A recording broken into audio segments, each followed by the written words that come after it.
Halo, Anda menyaksikan podcast Kadin Indonesia Institute. Saya Mulia Amri. Presiden Amerika Serikat Donald Trump bulan Juli ini resmi menetapkan tarif impor sebesar 19% terhadap produk-produk asal Indonesia. Kondisi itu pun menjadi babak baru dalam dinamika perdagangan internasional dan khususnya bagi perekonomian Indonesia. Lalu, bagaimana juga kondisi geopolitik dunia saat ini dan dampaknya terhadap kepentingan Indonesia? Saya akan menggalinya bersama Mas Ahmad Syarif, editor Geopolitical Pulse di Kadin Indonesia Institute. Mas Syarif ini juga doctoral candidate dari Johns Hopkins School of Advanced International Studies atau SAIS di Washington DC, Amerika Serikat. Beliau juga former Deputy Managing Director di Bauer Group Asia. Halo Mas Syarif, apa kabar? Sehat-sehat ya? Baik. Terima kasih sudah mengundang saya. Terima kasih juga sudah hadir di podcast Kadin Indonesia Institute. Sejauh ini sudah berapa edisi ya muncul Geopolitical Pulse KII? Kita sudah edisi kelima. Edisi kelima ya sekarang ya? Dalam 1 bulan 1 minggu. Wow, ya. Quite an achievement. Quite an achievement, sangat produktif dan mungkin kita akan terbitkan ini sekali atau 2 minggu sekali ya. Tergantung permintaan. Tergantung permintaan. Bagaimana juga rekan-rekan pengusaha di Indonesia itu perlu mendapatkan wawasan tentang berbagai kondisi geopolitik, dinamika geopolitik yang terjadi di dunia pada saat ini ya. Dan dampaknya tentunya apa buat usaha-usaha di Indonesia. Karena biar bagaimanapun apa yang terjadi di luar sana sangat berpengaruh. Sangat berpengaruh Mas ya. Jadi tentunya kalau kita lihat salah satu yang menjadi poin pembahasan sekarang, menjadi perhatian sekarang, ini adalah tarif dari Amerika Serikat. Bukan hanya untuk Indonesia, tapi untuk semua negara dunia dikasih tarif. Jadi Indonesia awalnya bulan April lalu dibilang akan dikenain tarif 32%. Tapi ternyata kita bisa negosiasi, Pak Presiden Prabowo, Pak Menko Erlangga, dan banyak lagi ya jajaran pemerintah Indonesia bernegosiasi dengan didukung Kadin juga tentunya ya. Kadin juga beberapa kali ke Amerika dan minggu lalu kita dapat 19%. Nah, bagaimana nih Mas? 19% ini, mungkin kita bahas dulu ya. Positif, ada catatan atau gimana? Pertama, saya rasa kita harus mengapresiasi timnya Pak Erlangga. Mereka bekerja keras dan bertemu dengan orang yang tepat juga di Washington untuk menyelesaikan ini. Dan juga tim dari Kadin. Saya masih ingat bertemu dengan Mas Mulia dan Pak Erwin waktu itu di Washington DC. Ya, Pak Erwin Aksa ya. Betul, Pak Erwin Aksa. Saya rasa pertama kita harus melihat 19% ini dari dua sisi. Karena kalau kita lihat di sosial media ada emosi yang sebenarnya seakan-akan kita sedang dibully dengan 19%, ada ketidakpuasan, ada pertanyaan apakah kita melakukan negosiasi yang tepat dengan pemerintah Amerika sehingga produk Amerika dikenakan 0% masuk ke Indonesia, tapi produk Indonesia dikenakan 19%. Saya rasa pertama kita harus berpikir agak sedikit lebih jauh, yaitu tidak semua impor itu buruk, tidak semua ekspor itu bagus. Iya. Itu sangat penting. Relatif jadinya. Relatif jadinya, tergantung konteks. 19% itu bahkan nggak jauh, itu lebih kecil daripada 20%-nya Vietnam. Ya. Malaysia sekarang 25%, tapi itu before deal. Oke. Ya, jadi yang sudah mendapatkan deal di negara Asia Tenggara adalah Vietnam dan Indonesia. Kalau perbandingannya dengan Vietnam, kita lebih baik. 19% itu 1% itu angka yang besar untuk bisnis. Tergantung jenis ekspor yang bakal kita lakukan. Tapi itu cukup baik dibandingkan Vietnam. Vietnam juga ditambah sekitar 40 atau 46% transshipping. Nah, transshipping. Transshipping dari China. Nah, bagaimana tuh? Apa maksudnya tuh? Jadi Vietnam belum tentu bayarnya 20% tarif belum ini. Tentu. Bisa berapa dan karena apa, Mas? Tergantung tipe produk. Transshipping itu adalah kekhawatiran utama Donald Trump bahwa Vietnam menjadi hub untuk ekspor China, tidak melalui China, tapi melalui Vietnam. Oh, dibelokin Betul. melalui Untuk Vietnam menghindari tarif. untuk menghindari tarif. Karena China saat ini masih kena 55% ya? Betul. Dan Hmm. untuk beberapa produk bisa 100%, termasuk Hmm. aluminium dan yang lain-lain. Eh, Kembali lagi ke Indonesia. Sebenarnya kita mulai dari 19% dulu. 19% itu cukup besar, tetapi masih affordable bagi konsumen Amerika. Hmm. Karena produk-produk ekspor kita termasuk sepatu, palm oil, Mm-mm. busana, Iya. itu yang akan membayar 19% itu adalah konsumer di Amerika. Iya. Itu masih affordable, masih pada level affordable. Tetapi mungkin ada appetite yang sedikit berkurang dari konsumer Mm-mm. Amerika ketika ada ekspor, kita ada biaya impor tambahan 19%. Tentu saja itu resiko. Tapi kalau kita bandingkan dengan negara lain, 19% itu relatif lebih baik. Mm-mm. Karena orang tidak akan melihat dari mana produknya. Tentu mereka punya pilihan bahwa saya ingin mendapatkan produk dari negara tertentu karena kualitas. Tetapi at the same time mereka bakal melakukan hitung-hitungan tarif yang akan mereka bayarkan, tarif impor terutama. Nah, tapi kita harus juga berpikir bahwa di dalam perdagangan internasional, selain ada cost tarif, juga ada cost of doing business. Oke. Ya, jadi ada faktor lain yang mempengaruhi harga ekspor. Dari kita, permasalahannya mungkin domestik. Kayak premanisme, hal-hal kecil, Mas. Iya. Biaya gudang, biaya perizinan, cost domestic transport dari pabrik ke pelabuhan di Merak misalnya. Kalau macet, cost-nya semakin tinggi. Atau biaya sewa gudang. Dan kemudian ada shipment, which is itu dari pelabuhan dimanapun itu, di Tanjung Priok atau pelabuhan di Surabaya, dikirim ke luar negeri. Yeah. Nah, itu ada cost lagi sebenarnya. Nah, kita harus memikirkan how to push that cost itu menjadi lebih efisien sehingga produk kita lebih murah ketimbang produk dari Vietnam misalnya. Jadi dengan adanya taruhlah sebut ancaman ya, tarif yang lebih tinggi sehingga harganya bisa jadi lebih mahal di Amerika, di konsumen Amerika. Kita juga sebetulnya diberikan semacam tantangan, bisa nggak loh Indonesia nurunin harga jual ke Amerika dari produksi dalam negeri kita sendiri? Betul. Masih bisa nggak turun? Gitu kan That's ya? a really good point, Mas. Karena begini, bisa saja, let's say dari Malaysia lah, 25% sama-sama impor produk sepatu misalnya. Tapi cost domestic cost Malaysia begitu efektif. Jangan-jangan 25% dari Malaysia bisa lebih murah untuk konsumer Amerika. Iya. Ketimbang 19% dari kita. Ada selisih 6% tapi Malaysia lebih produktif, lebih efisien. Lebih efisien domestiknya. Dan itu resiko menurut saya. Itu tantangan terbesar saya. Bagi kita, tantangan terbesar selain tarif tentu saja itu tantangan, tapi kita juga punya tantangan domestik. How to make more efficient. Dan saya rasa ini waktu yang tepat karena reform itu dilakukan during crisis. Iya betul. Now we see the crisis. Kita punya banyak insentif untuk melakukan reform. Dan bahkan ada frasenya atau istilahnya ya, bahwa jangan sampai terjadi krisis tapi kita nggak dapat apa-apa nih, atau cuma dapat sakitnya doang. Betul. Siapa yang bilang ya, let's not let a good crisis go to waste. Definitely. Itu gitu ya. Istilah banyak ekonomis yang menggunakan istilah itu. Saya sepakat, Mas. Tapi hal yang lebih penting daripada itu, reform itu tidak berjalan sendiri. Reform selalu berjalan dengan dukungan dan adaptiveness dari institusi lokal, termasuk Kadin. Dalam situasi ini Kadin nggak bisa jadi pemain pasif, harus bersama pemerintah. Karena informasi mengenai cost of doing business itu ada di pengusaha-pengusaha. Mereka yang menanggung biaya-biaya tambahan itu. Jadi saya rasa ini waktu yang tepat sebenarnya.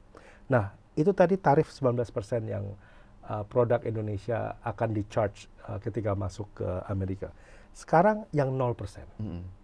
Jadi, tarif dari untuk barang Amerika masuk ke Indonesia. Ya. Saya Saya ingat banget ketika pertama kali Liberation Days itu Bapak Menko bersama termasuk di situ ya ada Ibu Sinta Kamdhani. Iya. Ibu Sinta Menko Erlangga maksudnya. Menko Erlangga betul. Ibu Sinta mengatakan hal yang sangat bagus. Ada presiden juga pada waktu itu. Bapak Presiden, Bapak Menko Erlangga, kekhawatiran saya adalah kita kebanjiran produk murah dari Amerika. Dari Amerika. Dari China, maaf. Dari China. Dari China.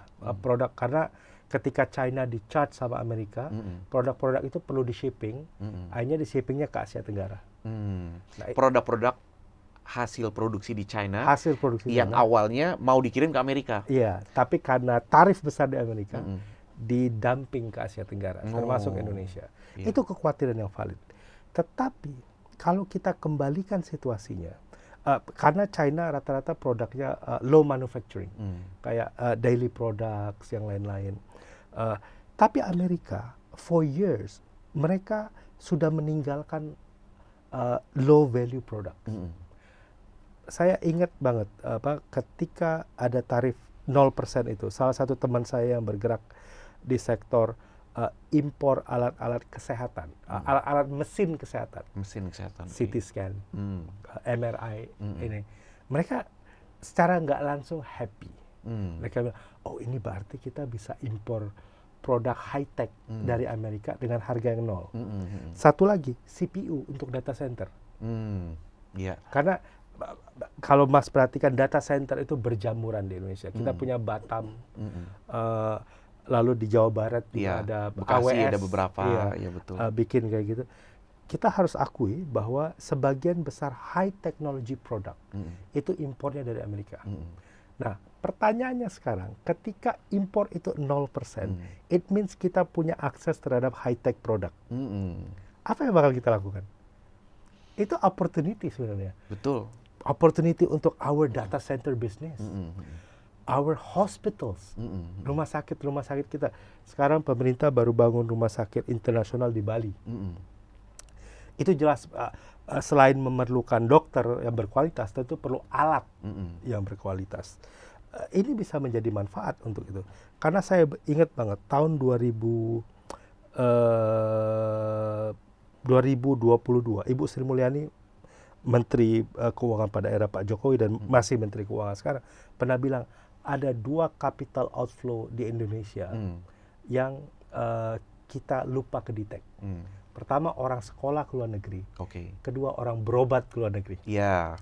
Mas, banyak ya sekarang, apalagi kelas menengah ke atas itu pada banyak bahkan ke luar negeri berobatnya. Iya, menengah aja Mas, atau menengah bawah sedikit.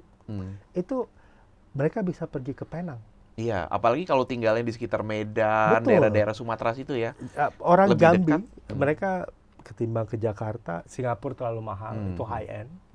Let's go to Penang. Nah, itu salah satu potensi yang bisa kita pikirkan. Yaitu menawarkan layanan kesehatan dengan harga yang lebih kompetitif. Dengan harga yang dengan catatan kita mampu melihat peluang produk impor high technology medicines dari Amerika. Bukan hanya produk mesin, tapi juga pendukung alat-alat kesehatan lain, obat-obatan. Saya ada mixed feeling mengenai obat-obatan. Beberapa asosiasi pernah bilang bahwa sebagian besar bahan baku obat kita itu masih impor. Which is fine. Untuk beberapa saat is fine. Tapi at the same time, gimana kita mendevelop potensial memproduksi bahan baku untuk obat-obatan di domestik. Karena Penang, atau Singapura, atau Kuala Lumpur, mereka nggak menjadi hub dari pariwisata kesehatan karena mesin dan dokter aja. Bukan mesin dan dokter aja faktornya tapi ya. Obatnya juga murah. Obat juga. Mereka punya akses ke obat-obatan yang lebih murah. Bukan hanya alat-alat kesehatan yang lebih murah. Dan 0% ini, di industri medis, kita bisa mulai berpikir bahwa, ada kesempatan di mana kita bisa mengakses beberapa produk impor untuk mendukung industri kesehatan di Indonesia. Selain juga industri teknologi, itu sangat penting sebenarnya. CPU yang tadi saya bilang, dan juga hardware untuk data center. Itu apalagi sekarang data center menjadi salah satu unggulan dari Indonesia ya, Betul. bahwa kita ini memiliki kesempatan untuk menawarkan data center dengan energi yang besar, Terbarukan. khususnya untuk Iya. dengan energi terbarukan. Betul. Ya, kalau kita lihat misalnya data center yang bisa kita taruh di dekat dengan sumber-sumber pembangkit listrik tenaga air dan lain-lain, itu kan di Papua, di Kayan dan lain-lain, itu memiliki potensi untuk Sangat energi besar. listrik yang Sangat sangat besar ya. Iya. Tapi Mas Mulya, sekali lagi, this whole transition need a navigation.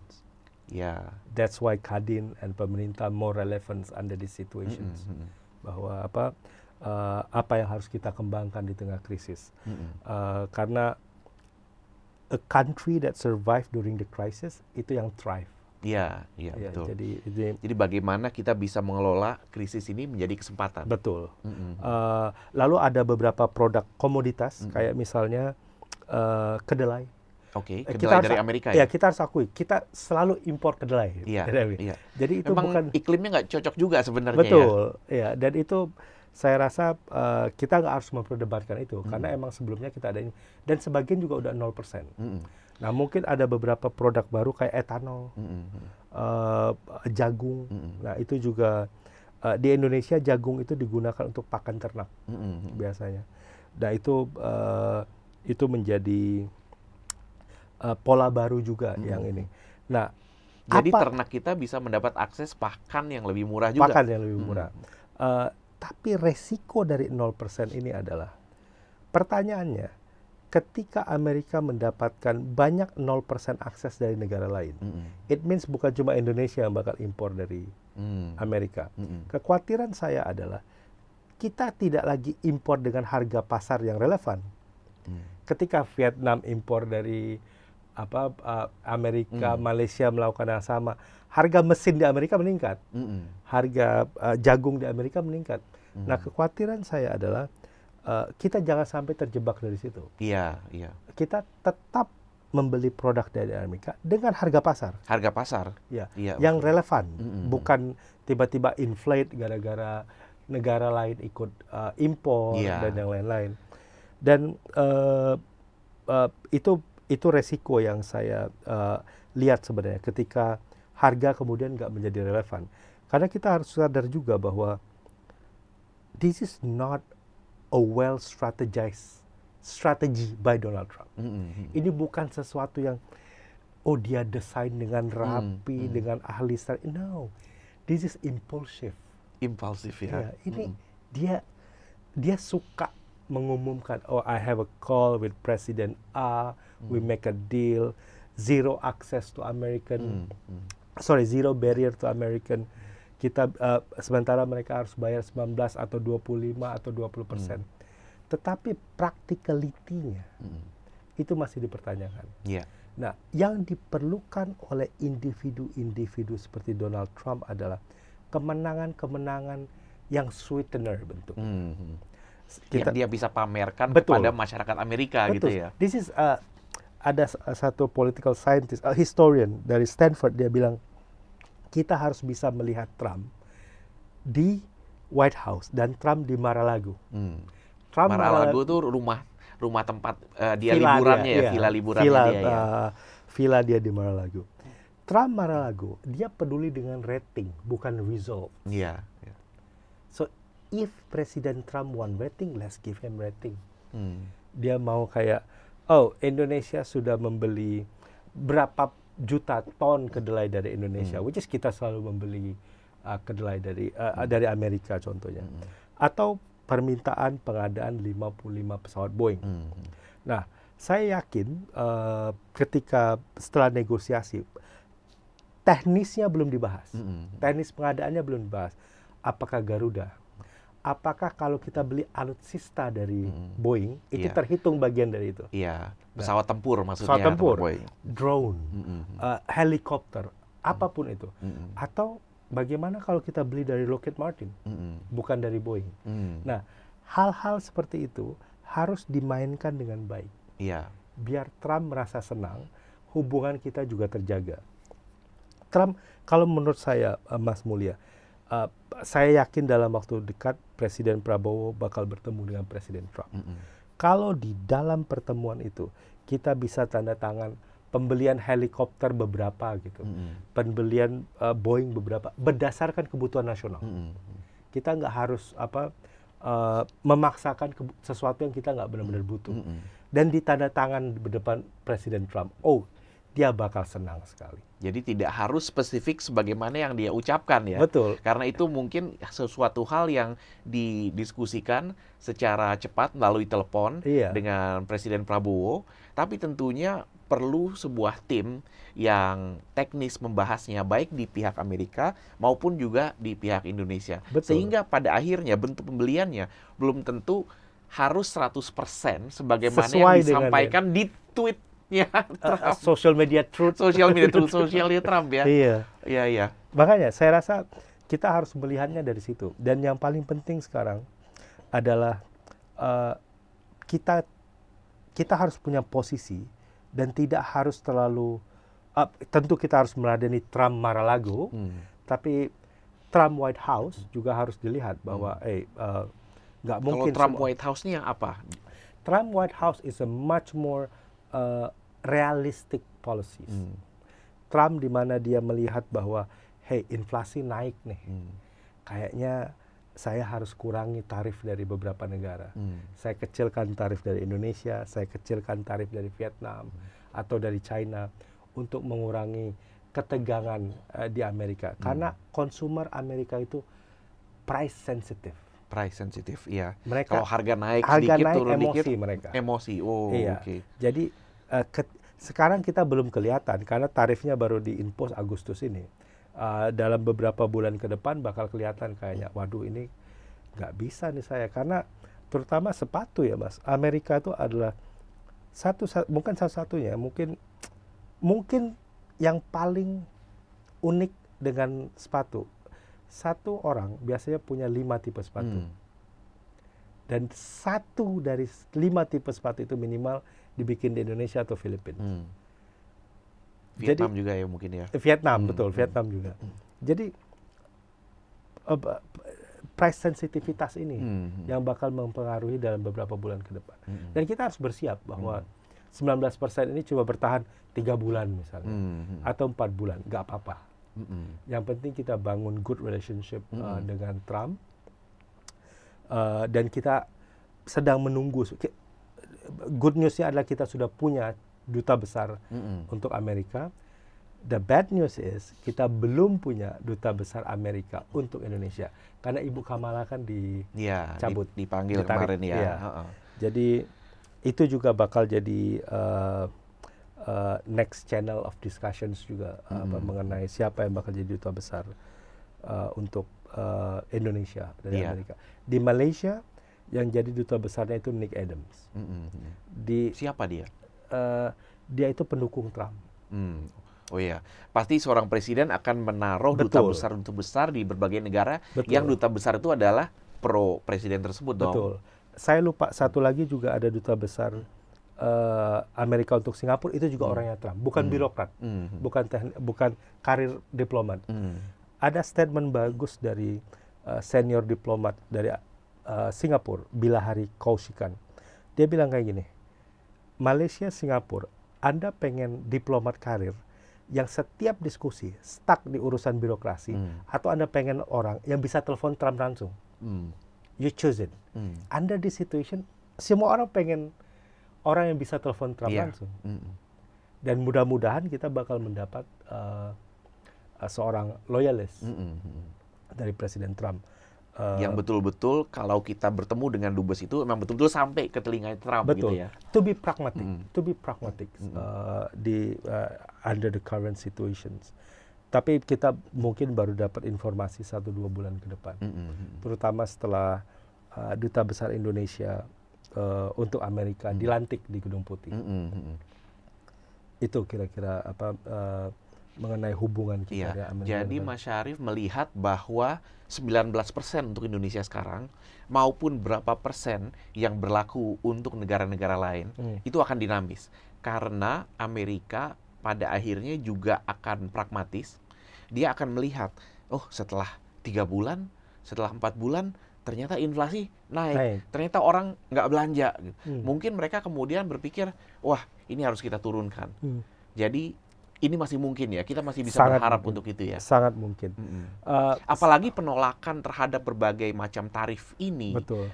itu bukan hanya datang dari negara-negara yang dikenain tarif, tapi juga banyak dari konsumen dan perusahaan-perusahaan Amerika sendiri kan? Betul. Amazon bahkan berencana untuk menuliskan produk yang naik gara-gara tarif. Jadi produk A harganya lebih mahal karena tarif. Dan itu bisa jadi, karena Amazon konsumennya lumayan besar di Amerika. Itu bisa jadi masalah besar. Saya bahkan, kata berharap mungkin kurang tepat. Saya rasa kita harus mempersiapkan itu. If ada tugas untuk duta besar kita yang bakal ke Washington adalah, hey, monitoring this internal dynamics, alarm kita kalau ada perubahan apapun. Kita pengen cepat-cepat tahu kalau seandainya ada kemungkinan tarif bakal diturunkan. Karena mengenali Trump itu kan juga mengenali kerumitan dia, impulsifnya dan cara dia bereaksi. Kalau kita bisa mengenal itu lebih awal, Jakarta bakal lebih baik dalam mengeluarkan kebijakan terhadap Presiden Trump. Tapi berita baiknya lagi, Mas Mulya, adalah kita itu tidak dalam titik yang dimusuhi. Vietnam kelihatan karena dianggap bagian dari mengirim produk China, transshipping dari China. Oke. Indonesia enggak. Jadi sebetulnya yang menjadi concern atau perhatian dari Amerika ini adalah dalam kasus Indonesia dan Vietnam, kenapa Indonesia mendapatkan perlakuan yang lebih positif gitu ya? Karena memang di balik Vietnam itu disinyalir ada China di sana. Betul. Nah, jadi memang apakah sebenarnya China yang lagi diincar nih? That's a really good point. Saya merasa bahwa pertama begini, di Amerika jelas ada dua kubu politik, Demokrat dan Republikan. Dua-duanya sepakat bahwa China adalah musuh bersama, tapi treatmentnya yang berbeda. Jadi cara meng-counter China yang berbeda. Ini menarik pernyataan tadi. Dua kubu di Amerika, Demokrat dan Republikan, yang kesannya sekarang lagi gontok-gontokan banget nih. Betul. Ternyata mereka sepakat. Oh, sepakat. Sepakat bahwa mereka sama-sama harus meng-counter China. Iya. Oke. Tapi caranya yang berbeda. Caranya. Oke. Gimana caranya? Kalau sebenarnya Presiden Biden awalnya kan dia terkenal dengan ini, Inflation Reduction Act, lalu ada CHIPS Act.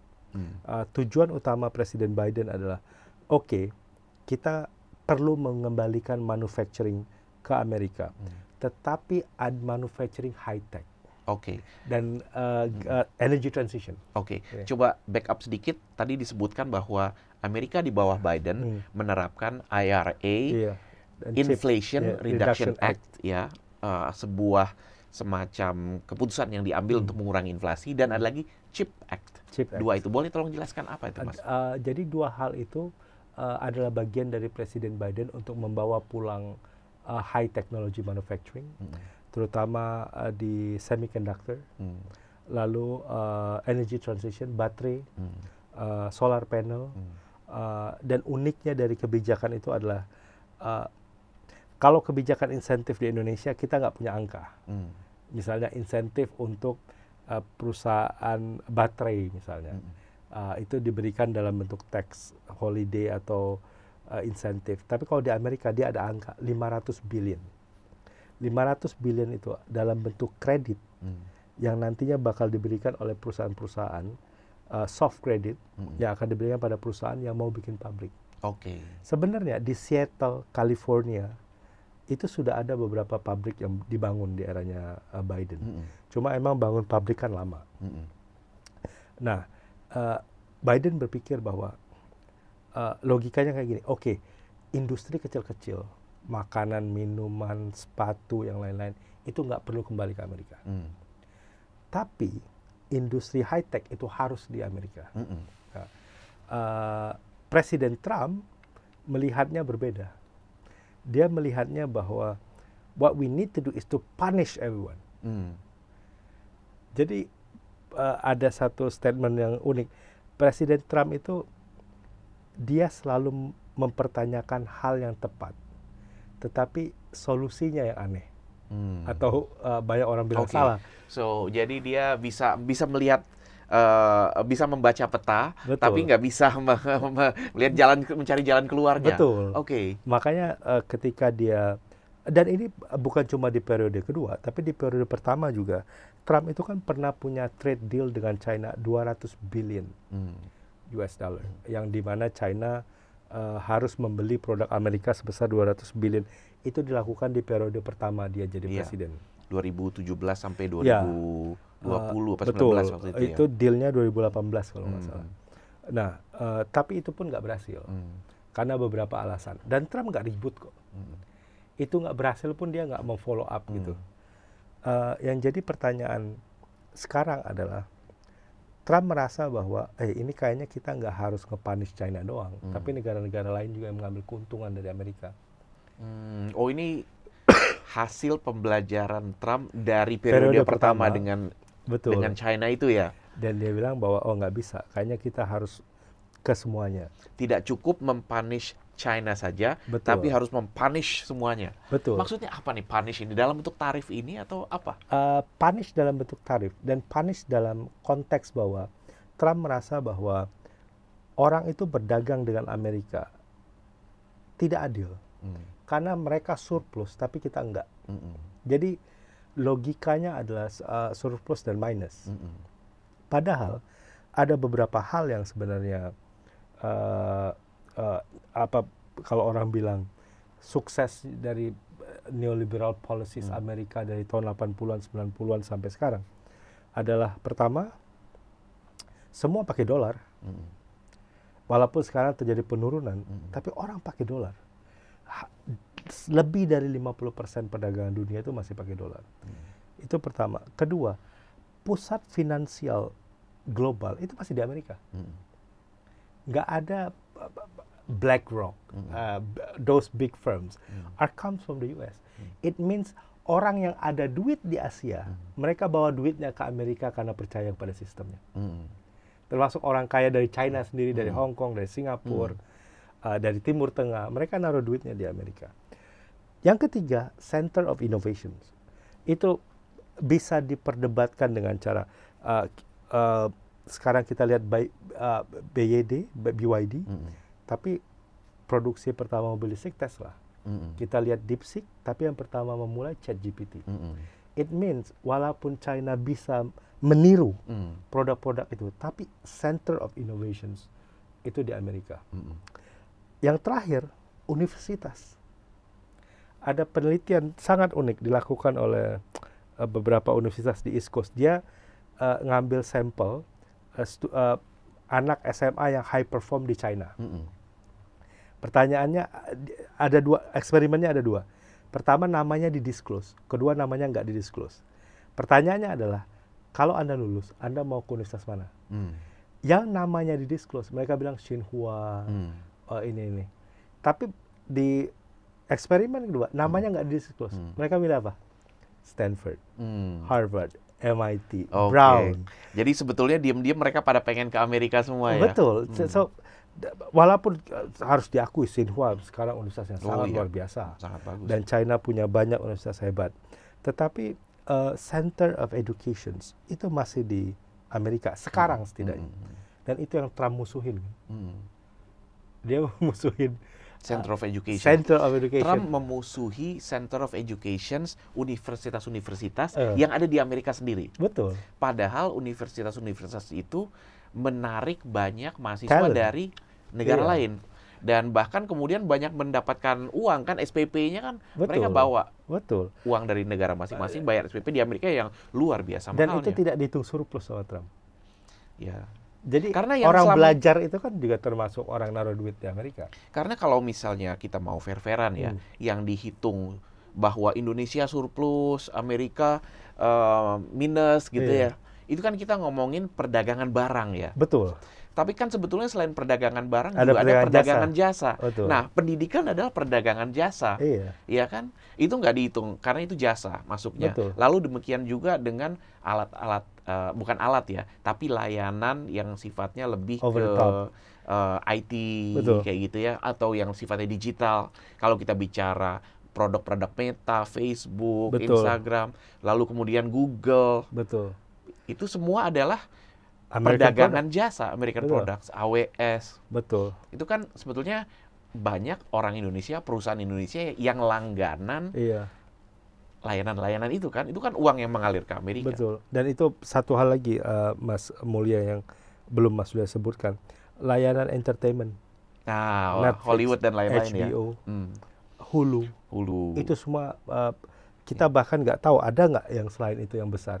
Disney dan Iya, lain-lain. Disney itu semua dari Amerika. Iya, Dan itu kembalinya ke sana. iya. Dan semakin banyak orang Indonesia yang subscribe. Ah, Karena banyak memang banget. di Iya. subscription-nya udah dibuat sedemikian rupa sehingga memang cukup Betul. affordable untuk Betul, orang Indonesia. 35.000 bisa dapat Netflix bulanan. Iya, tapi kita Dan itu penduduknya tidak banyak, 280 juta. Betul, dan itu tidak dihitung. Iya, itu nggak dihitung Jadi ya. hal-hal Gimana, seperti itu fair nggak? itu jauh dari fair. Itu Iya. jauh dari fair. Tapi for Donald Trump, dia nggak peduli mengenai fair atau yang nggak fair. Dia strongman kan. Dia merasa yang fair dan yang nggak fair adalah apa yang saya yakini. Dan sayangnya dia melihat itu melihat itu dari caranya sendiri. Makanya lebih jauh daripada situasi yang kita lihat antara Amerika dan China sekarang. Apakah di era Trump ini kita melihat decline power of America? Karena Dari mana kelihatannya bahwa ini udah beberapa kali disebut ya, the power of Amerika, kekuatan Amerika ini sedang turun. Bahwa lalu kemudian Mas Syarif bilang itu terlihat dari apa yang dilakukan Trump sekarang. betul, itu Trump is the tip of the iceberg. Dia yang paling atas. Tapi kekhawatiran saya adalah banyak orang yang mengamini ide-ide dia, bahwa kita nggak harus terlalu terbuka, kita nggak perlu banyak imigran karena harus membatasi orang datang ke Amerika. Masa CEO perusahaan besar Amerika itu orang India, harusnya orang Amerika. Nah itu kan tone nasionalistik yang tidak ada. Saya nggak bilang nasionalistik buruk, tapi tone nasionalistik di Amerika yang tidak ada selama 30 tahun terakhir. Dari eranya Nixon, Reagan, Bush senior, Bill Clinton, Bush junior, Obama, itu narasi yang tidak pernah kita temukan. Tapi sekarang bukan cuma kita menemukan narasi itu, tapi dia didukung oleh banyak orang. Termasuk beberapa elit Partai Republikan. Termasuk wakilnya sekarang, masih sangat muda. J.D. Vance. Dia bisa jadi presiden one day. Oh, dia sangat kuat itu. Iya, 30 tahun. Jauh lebih smart ketimbang Trump, lebih strategik orangnya. Lulusan Yale ya. Menulis Yale. buku yang ternyata sangat resonan ya, sangat diamini oleh kebanyakan masyarakat Amerika yang berkulit putih dan dari kalangan menengah ke bawah ya. Betul, walaupun istrinya adalah orang India. Iya, itu. Jadi harapan kita paling nggak dia nggak terlalu anti imigrasi lah ya. Dia bakal lebih modest, tapi dia bakal tetap menggunakan dia pengen Amerika less involved in international system. Dan itu cost terbesar dari Amerika adalah bisa jadi mata uang dolar bakal berkurang penggunaannya karena kepercayaan terhadap Amerika berkurang. Investor global bakal berkurang naruh duit di firm-firm kayak BlackRock, Bridgewater, mereka bakal berkurang. Lalu talent masuk ke Universitas Amerika bakal berkurang. Dan yang terakhir, Amerika will be inward looking. Inward looking ya. Ya, dan itu saya lupa, tapi ada satu political scientist yang bilang bahwa great power itu nggak mati karena dibunuh oleh great power yang lain. Great power mati karena dibunuh diri.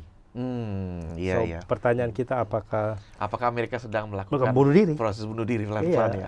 Iya. Which is kita nggak punya banyak informasi untuk menjawab itu karena ini kan teori-teori perkiraan orang-orang ya sebagian ya. Karena kita harus melihat Amerika after Trump dan itu bakal terjadi nanti di 2029 kan. Seperti apa Amerika, dan the alternative is China right now. Apa maksudnya the alternative is China? Kita agak sulit untuk melihat uh, kandidat lain selain Amerika untuk nge-lead world order selain China. Tapi China punya problem-problemnya sendiri. 5% untuk ukuran China itu kecil, Mas. 5% apa? Economic growth. Economic growth, Iya. pertumbuhan ekonominya Itu ya. kecil. Saat ini China sekitar 5% ya? 5%. Kurang bahkan ya? Kurang, mungkin banyak yang 4, bilang kurang. Itu pertama. Kedua, China as economic power itu nomor 2. Tapi per kapita itu 60-an. Jadi antara 70 sampai 60-an akhir. It means gap antara yang kaya dan yang miskin di China besar banget. Dan itu masalah kan buat Presiden Xi Jinping sekarang. Dan saya memahami bahwa kenapa dia begitu khawatir dengan perang dagang. Dan kenapa dia merasa perlu untuk tetap menyalakan pabrik-pabrik di China.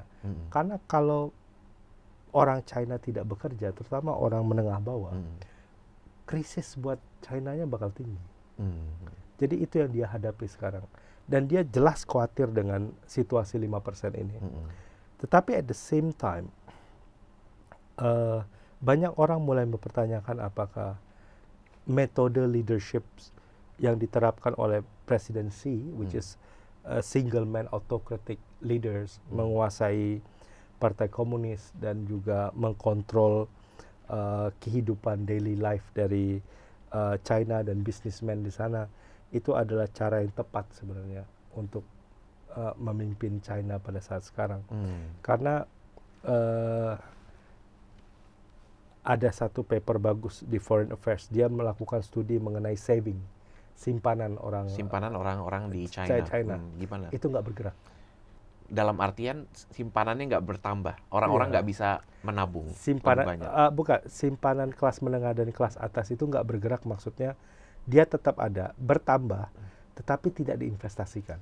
Kekhawatiran dia adalah uangnya diparkir aja. Trust dia terhadap ekonomi berkurang.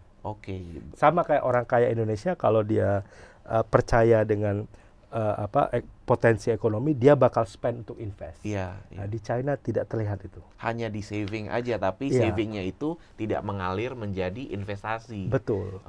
Nah itu berarti bukan konsumennya dong yang menginvest, itu kan produsennya. Betul. Berarti konsumen tetap naruh uang di bank sebagai tabungan. Betul. Tapi produsen tidak mengambil pinjaman dari uang itu untuk diinvestasikan. Betul. Berarti kenapa? Salah satu asumsi mereka adalah level trust ke pemerintah berkurang. Menarik. Ya, terutama setelah 2 hal, tepatnya 3 hal. Pertama, COVID treatment. Zero COVID policies dari Presiden Xi itu kan keras banget. Iya, itu ekstrim kan, nggak boleh ada apa-apa kegiatan itu apa-apa. Itu betul-betul terkeras dalam sejarah China, di Shanghai, di Guangzhou, dan banyak kota-kota lain. Yang kedua, Presiden Xi punya hubungan yang buruk dengan beberapa pengusaha teknologi.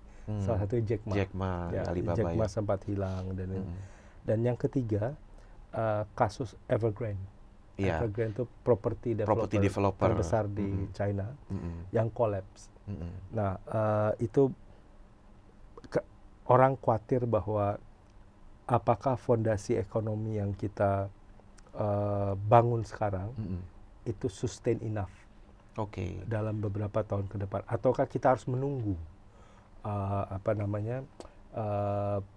kebijakan presidensi dalam beberapa tahun ke depan. Boleh diceritain sedikit, tadi ada yang satu adalah kekecewaan dari masyarakat China terhadap bagaimana pemerintah Xi itu mengelola COVID. Yang kedua tadi disebut juga soal perlakuan terhadap beberapa elit teknologi yang mungkin dianggap agak kritis ya. Betul. Satu lagi tadi soal China Evergrande. Perusahaan properti yang bangkrut. Apa yang dikecewakan oleh masyarakat China dari ketiga ini? Dari kedua ini ya, kalau COVID cukup jelas ya. Iya. Dari Presiden Hu Jintao, Jiang Zemin, sampai ke Presiden Xi di periode awal, China menikmati high growth dan mesin ekonominya itu tumbuh begitu besar. Bahkan sampai 10%, lebih dari 10% selama 1 dekade lebih. Betul. Dan level of trust-nya tinggi banget. Mereka begitu yakin bahwa ini waktu yang tepat to make China as a leaders secara ekonomi. Tetapi 3 kejadian itu, which is beruntun, mulai mempertanyakan internally bahwa apakah sistem yang kita anut sekarang ini bagus untuk pertumbuhan jangka panjang. Masalahnya ketika zero COVID policy, aktivitas ekonomi dinolkan. Nggak ada orang belanja, nggak ada ini, itu cukup mengkhawatirkan. Dan yang kedua, Jack Ma ketika dia mengkritik kayak central banknya China, itu dia hilang dalam beberapa bulan. Dan yang terakhir Evergrande. Apa yang Kalau menurut sentimen saya, masyarakat terhadap itu? Apakah mereka tidak senang bahwa ada orang vokal sedikit kok langsung hilang gitu? Maksudnya? menurut saya ada 2 hal. Pertama, mereka khawatir presidensi menjadi terlalu otoritarian. Ya, tidak lagi menerima dissent, something like that, atau perbedaan pendapat. Orang banyak bilang, oh bukankah China selalu seperti itu? No, it's not like that. Setelah Deng Xiaoping dan beberapa presiden setelah dia, China is a quite an open country. Tentu mereka bukan liberal democracy, tapi mereka masih mengizinkan perbedaan. Dan yang kedua adalah adanya transisi yang smooth. Presiden Deng Xiaoping ke presiden berikutnya Hu Jintao dan Jiang Zemin, ada orang selalu sebut grooming untuk menjadi the next president. Tapi presidensi 3 periode. Iya, udah 3 periode, udah lama. Dan dia mengganti konstitusi dari 2 periode ke 3 periode. Dan itu mengkhawatirkan bagi banyak elit bisnis. Mengganti konstitusi agar dia bisa menjadi 3 periode. Tadinya konstitusi di China tidak mengizinkan. Tidak mengizinkan itu. Dibatasin oleh Deng Xiaoping hanya 2. Presidensi yang mengganti itu. Nah, dan kemudian kejadian Evergrande. Evergrande itu pukulan besar, Mas, karena properti itu spillover-nya tinggi banget ke sektor-sektor lain, termasuk besi, semen, dan ketika Evergrande runtuh, semuanya kerasa. Nah, itu yang menimbulkan kekhawatiran. Walaupun, to be fair on the current situations, negara mana yang menjadi sebesar Amerika atau sebesar Inggris pada zamannya tidak mengalami krisis. This is maybe pattern of crisis di China yang sedang dialami oleh yang China. sedang dialami sebelum mereka kembali ke situasi normal. Nah, itu kita juga perlu banyak informasi mengenai apa yang bakal terjadi China setelah presidensi. Iya, pada intinya Mas Syarif bilang bahwa China juga ada masalah-masalahnya sendiri. Betul. Ada kekecewaan internal juga di dalamnya, sebagaimana masyarakat Amerika juga cukup banyak juga yang kecewa dengan Trump walaupun tetap ada pendukungnya ya. Betul. Dan kalau let's say berhipotesis Amerika turun, China naik. Permasalahan China adalah they are so good at economy, maksudnya berinvestasi di negara lain, walaupun sekarang sudah dikecilkan. Mereka cuma mau berinvestasi negara yang ada return-nya, kayak Indonesia, Malaysia, Vietnam. Enggak lagi negara di Afrika yang terlalu banyak konflik dan yang lain-lain. Mereka bakal fokus di Asia Tenggara. Pertanyaannya adalah, apakah China memungkinkan menjadi seperti Amerika? Perbedaan Amerika adalah ada nafsu untuk berkuasa. Di Amerika. Mereka ada, selain bisnis, saya juga ingin menyebarkan ideologi demokrasi. Oh iya. China nggak punya itu. Dia nggak punya global ideology yang dia mau negara lain pakai. Biar Anda serupa dengan saya. Itu bisa jadi hal yang unik atau bisa jadi masalah. Karena bagaimana Anda mendapatkan partner loyal kalau ideologi politik negara partnernya itu nggak diubah. Betul. Atau tidak minimal dipengaruhi secara diplomatik. Karena dia juga non-intervention. Bisa aja dia nggak punya ideologi, tapi saya mau mengintervensi kebijakan negara Anda. Tapi di China mereka belum punya tradisi itu. Nah, hal lain ini saya di Washington DC saya kenal salah satu diplomat China dan dia menyebutkan hal yang sangat menarik mengenai Asia Tenggara. Apa katanya? Dia bilang, Syarif, Asia Tenggara itu bisa jadi Eropa bagi Amerika untuk China. Eropa bagi Amerika untuk China. Jadi Tolong jelaskan. Saya belum nangkep apa itu. Bagi Amerika, keberhasilan geopolitik mereka adalah keberhasilan membangkitkan Eropa setelah Perang Dunia Kedua. Oke. Ekonomi baik. Karena dibantu Amerika. Nah, China ingin Asia Tenggara menjadi Eropanya mereka. Eropanya China. Oke. Ketika ekonomi di Asia Tenggara bangkit, spillover-nya bakal langsung ke China. Iya. Karena memang banyak trade dengan China juga kan negara-negara Asia Tenggara ini. Asia Tenggara dengan China sebagai trading partner udah ratusan tahun, Mas. Sebagai investor baru setelah Belt and Road Initiative 2013. Nah, sekarang sangat mungkin bagi China untuk bergantung begitu besar dalam kebangkitan mereka untuk Asia Tenggara. Tapi permasalahannya, ada South China Sea. Oke. Itu bagaimana Anda mau berurusan dengan itu? Bagaimana Anda mau manage tensions dengan Malaysia, Philippines, Vietnam mengenai perbatasan itu? Nah, hal-hal seperti itu yang belum kita lihat. Oke. Jadi maksudnya tadi bahwa China itu dilihat oleh Amerika sedang membantu Asia Tenggara sebagaimana dulu Amerika membantu Eropa.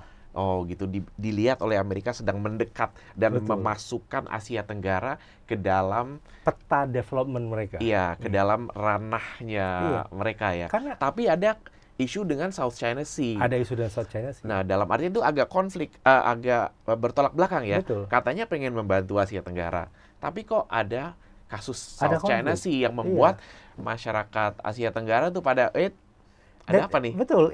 Jadi kita punya love-hate relationship dengan China. Jadi kita suka investasinya dan mereka juga suka naruh duit di negara-negara Asia Tenggara termasuk Indonesia. Tapi at the same time ada cautious kekhawatiran. Aduh, ini China bener nggak mereka benar-benar nanti mereka udah hegemon wilayah-wilayah di Asia di South China Sea di take over sama mereka. Amerika pernah mengalami hal yang sama. Tapi they give concessions. Dengan Eropa, maksudnya Amerika dengan Eropa. Iya. Bahkan kita jangan lupa bahwa Amerika itu pernah memberikan konsesi Selat Panama ke Panama. Kan diberikan itu. Setelah mereka bangun. Nah, apakah China secara domestic politics mampu bernegosiasi dan Asia Tenggara tuh emas buat kita.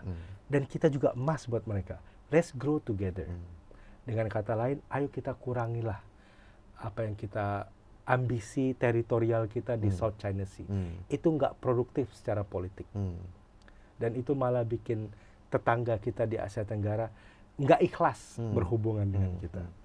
Jadi hal-hal seperti itu yang masih harus kita lihat. Apakah China mampu melakukan itu? Dan itu bakal jadi pertanyaan jangka panjang. Jadi ini hal-hal yang masih harus kita lihat perkembangannya ya. Betul. Tadi pertama antara Amerika dengan China sendiri. Betul. Tentunya dalam artian saya pernah mendengarkan kuliah juga dari Kishore Mahbubani dari Singapura. Dia bilang setiap kali sebuah kekuatan dunia yang besar, dalam hal ini Amerika, dia posisinya di sini, sedang didekati kekuatannya oleh kekuatan dunia yang nomor 2 yang sedang naik, itu biasanya memang terjadi ketegangan. Dan ini sudah terjadi selama ribuan tahun. Dulu waktu misalnya Inggris lagi mau disusul, Belanda lagi mau disusul sama Inggris, atau sebelumnya Spanyol lagi mau disusul sama Belanda, dan lain-lain. Dan ini sekarang kelihatan Amerika lagi mau disusul sama China. Jadi memang itu sudah dapat diperkirakan ini akan terjadi tensi-tensi seperti ini. Dan ini masih harus kita lihat. Bahkan tadi disebutkan antara Republikan dan Demokrat sama-sama alerginya sama China gitu ya. Tapi juga China ada dinamikanya juga yang menarik dengan Asia Tenggara, termasuk Indonesia.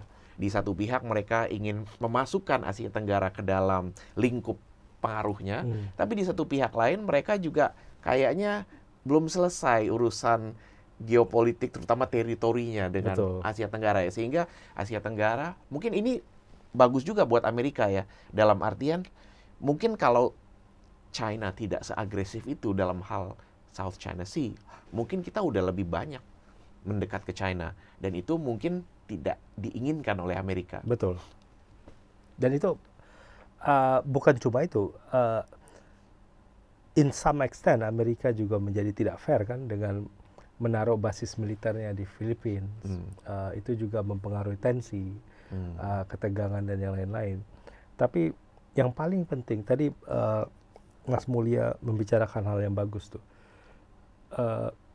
Ketika there is two great power class, dua kekuasaan yang besar sedang bertempur, sebenarnya perhatian kita selalu terlihat pada yang besar-besar yang sedang ribut. Tapi ada middle power, ada Malaysia, Indonesia, Vietnam. Itu negara-negara yang sangat potensial untuk menjadi the next Japan, the next South Korea. Mereka yang menopang the great power. Mereka yang, atau untuk kasusnya Amerika, Prancis, Jerman, dan Inggris. Karena the best great power in world history adalah dia yang mampu punya sekutu yang juga dekat great power. Yang juga economic powernya bagus, political powersnya bagus. Dan itu yang sebenarnya China sedang harapkan di Asia Tenggara. Yang Amerika sebenarnya berpikir hal yang sama di Asia Tenggara, tapi they don't have strategy. Itu sekarang Amerika bahkan di era Biden sendiri mereka nggak punya. Saya ingat banget Obama itu pernah mempopulerkan istilah pivot to Asia. Nggak berhasil. Apa maksudnya pivot to Asia? Karena Obama sudah melihat bahwa the next economic power will be Asia. East Asia, termasuk yang besar-besar itu China, India, Korea, Jepang, Taiwan, lalu turun ke bawah Asia Tenggara. Indonesia, Malaysia, Thailand, Vietnam, Philippines. Mereka sudah sadar itu. Karena there is a very good statement, mereka bilang, satu hal yang paling unik dari Asia Tenggara itu adalah semua orang tuh pengen jadi kaya. Jadi there's a good ingredients bahwa di seluruh dunia kali, iya, atau orang Asia terutama. Orang Asia mungkin karena I'm not saying less political, tapi selalu jadi perdebatan banyak orang. Kenapa negara Asia Timur, Korea itu miskin sekali tahun 60-an, Mas. Lebih miskin dari kita. Perang saudara. China juga lebih miskin. Tapi mereka mampu melewati Afrika Utara, Mesir dan yang lain-lain, dan Amerika Latin. What variables yang Asia Timur punya, tapi Amerika Latin nggak punya, dan Eropa, Afrika Utara nggak punya. Yang bisa membuat Asia naik. Iya, the tick of growth-nya tinggi banget. Apa variabel? Banyak beberapa diplomat selalu bilang orang pengen jadi kaya. Saya sepakat sih, sebenarnya semua orang pengen jadi kaya. Tapi iya, saya yakin orang Timur Tengah, orang Afrika Utara juga pengen kaya. Kaya juga. Tapi oke. Tapi mungkin semangat pengen kayanya tinggi gitu ya. Atau menurut saya ada institusi yang catering that. Apa tuh? Jadi yang menahan bagaimana development di Asia Timur itu cukup berhasil. Banyak yang bilang salah satunya adalah institusi. Jadi institusi semacam apa? Institusi yang birokrasi negara yang sangat fair bukan sangat fair, yang cukup fair dalam mengatur redistribusi dan perizinan dan lain-lain. Itu terjadi di semua negara Asia Timur, termasuk Asia Tenggara. If I can recommend a book, there is a book by saya lupa, tapi judulnya Asia from Authoritarian to Democracy. Negara Asia Timur, termasuk beberapa negara Asia Tenggara, adalah satu-satunya autokrasi yang kemudian menjadi demokrasi. Lee Kuan Yew, Mahathir Mohamad, Soeharto, Park Chung-hee, di Taiwan, China sempat di eranya Deng dan yang lain-lain. Sementara autokrasi di Timur Tengah dan di di Afrika Utara hancur. Gaddafi, eh, Mesir siapa terkenal? Mubarak. Hosni Mubarak. Ayahnya Syria. Itu kan nggak Assad. berhasil secara ekonomi. Nah, di Asia Timur itu cukup berhasil. Ada banyak teori mengenai itu. Selain institusi, Asia Timur itu punya group of people yang tidak melemah selama autokrasi, yaitu pedagang, traders. Oke. Ya, Kadin lah kayak gitu. Iya. Asosiasi Asosiasi. pedagang-pedagang. Iya, jadi tapi maksud saya itu banyak perdebatan. I don't agree to one type of solution. Bahwa dari Asia itu memiliki beberapa keunggulan-keunggulan ya, Betul. yang kita lihat mereka itu bisa naik. Dan semoga kalau kita lihat sekarang keunggulan yang ada di negara-negara Asia ini, semoga bisa membuat Asia, termasuk Indonesia ya, Betul. kita bisa selamat di dalam dunia yang sedang tidak menentu ini. Kan ada banyak ya, kita tadi baru bicara soal tensi Amerika dan negara-negara lain. Kita bicara China dan Amerika. Tapi sebetulnya saat ini dunia sedang ada banyak tensi. Ada Rusia, Betul. kita belum bicara Rusia sama Timur Ukraina, Tengah, iya. ada Timur Tengah, dan lain-lain ya. Mungkin untuk next podcast edition kita ya, Mas Syarif ya. Tapi BRICS tadi juga masih Iya, ada elemen betul. BRICS ya. Dan ini menarik juga tentunya untuk kita bahas. Apa Tentu. sih yang dikhawatirkan oleh Donald Trump Terhadap BRICS. terhadap BRICS? Nah, thank you Mas Syarif. Terima kasih banyak. Semoga kita bisa ngobrol-ngobrol Tentu. lagi. Terima Sangat kasih atas inspiratif. undangannya. Semoga bagi rekan-rekan pengusaha Indonesia, anggota Kadin Indonesia, semoga perbincangan tadi bisa sedikit memberikan wawasan tentang apa yang terjadi di dunia, apa makna dari tarif 19% yang dikenakan Amerika terhadap Indonesia, dan bagaimana kita bisa memanfaatkan peluang yang ada, mengekspor lebih banyak, mengimpor juga tidak buruk kalau memang itu adalah hal-hal yang kita butuhkan dan tidak bisa kita produksi sendiri. Sampai bertemu lagi, rekan-rekan semua.